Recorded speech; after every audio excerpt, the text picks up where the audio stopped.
The best of the best in the US and Russian militaries look eerily similar to each other, both in appearance and in tactics. The U.S. Army Special Forces has some of the smartest and most lethal fighters in the world, which could explain why Russia has increasingly modeled its own Special Forces, or Spetsnaz, off its American counterparts. Those Russian Special Forces most recently infiltrated and took over Crimea from Ukraine in 2014, and they are now operating on the ground in Syria. And according to a U.S. military official who spoke with the Wall Street Journal on Thursday, they are practically indistinguishable on the battlefield.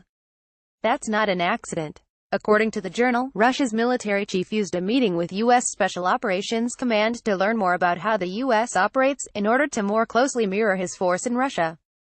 Moscow has also benefited from a framework of understanding signed between the two nations that offered military-to-military exchanges and operational events, orientation at the West Point Military Academy for Russian cadets, and sharing of ideas among both countries' combined arms academies.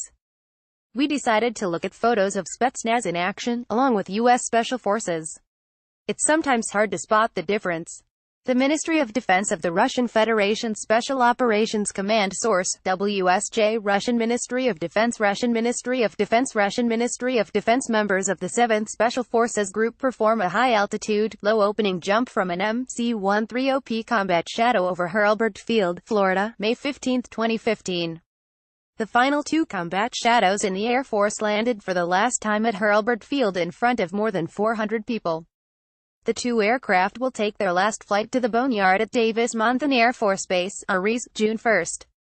Russian Ministry of Defense Russian Ministry of Defense PFC.